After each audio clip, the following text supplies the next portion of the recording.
इधर मैं देख रहा हूं, आज भी एक अंग्रेजी अखबार में मैंने देखा कि कुछ लोग गोमती में उतर करके गोमती की सफाई कर रहे हैं। इससे पहले एक और अंग्रेजी अखबार प्रतिष्ठित था, उसमें मैंने गोमती को सफाई करते हुए बहुत सारे लोगों को देखा।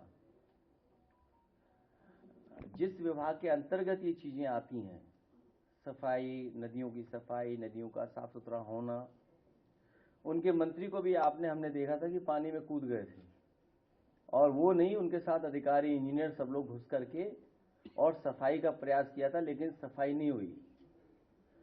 इधर देखने को मिल रहा है और जानकारी मिल रही है कि पूरे प्रदेश के ट्रीटमेंट प्लांट बंद कर दिए इन्होंने, कोई ट्रीटमेंट प्लांट चलाया नहीं जा रहा है, और सीधा सीधा नालों का पानी, पूरी गंदगी सीधी सीधी नदियों में डाली जा रही है।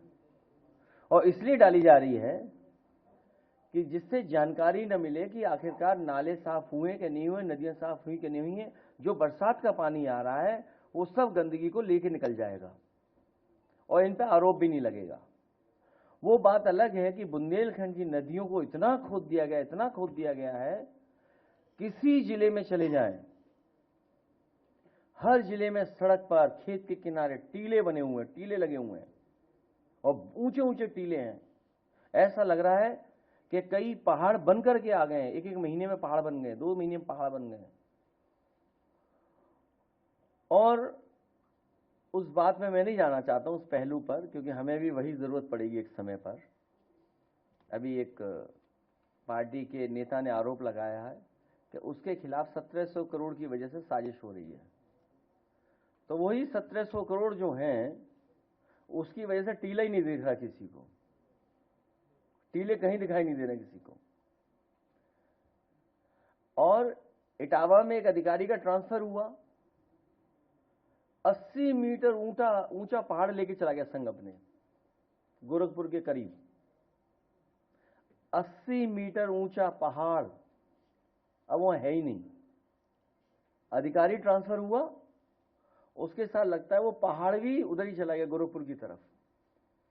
तो मैं अभी कहूंगा कि 2 वीडियोस हैं, एक पुराना है, एक नया है, जो कि यमुना का है, और एक यमुना का और है, जो अभी हाल में हमने आपने एक चैनल और एक न्यूज के साथी ने जो कहा कि किस तरीके से ताजमहल के पीछे जो गंदगी है यमुना की, कैसे अंग्रेज टूरिस्ट लोग नाक बंद करके आ रहे हैं। और मैं आपको याद दिलाना चाहता हूं, जब पहला भाषण हुआ था आगरा में बीजेपी के बड़े नेता का, उन्होंने ये भरोसा दिलाया था कि अकेला आगरा $1 ट्रिलियन की टूरिज्म इकोनॉमी पैदा कर सकता है। $1 ट्रिलियन की, केवल आगरा एक शहर, $1 ट्रिलियन की। और क्योंकि आपको मैंने इसलिए बुलाया था, सरकार से तो कोई नहीं लड़ सकता, कमजोर आदमी तो लड़ ही नहीं सकता। आज हमारे कुछ साथियों ने कहा था कि वृंदावन के कुछ लोग आना चाहते हैं और अपनी बात को रखना चाहते हैं, या उनका मन बदल गया, या जैसा मैंने एक यूपी तक पे एक वीडियो देखा एक बेटी का, हमने तो मदद के लिए कहा, उन्होंने कहा कि योगी जी अच्छे हैं, वो बुरे हैं। हमें तो आज तक ये पता था कि वो बुरे, मैं अच्छा हूं। मैं उस बहन का, बेटी का धन्यवाद देता हूं कि मुझे आज पता लगा कि हम लोग बुरे हैं, मदद करने वाले बुरे हैं, तकलीफ परेशानी में खड़े होने वाले बुरे हैं। बच्चों से राजनीति नहीं करानी चाहिए, ये राजनीति बड़ा खराब खेल है। कब किसकी लॉयल्टी बदल जाए, कब किसका स्वार्थ सामने आ जाए, स्वार्थ और परिस्थितियों से बहुत सी चीजें बदल जाती हैं।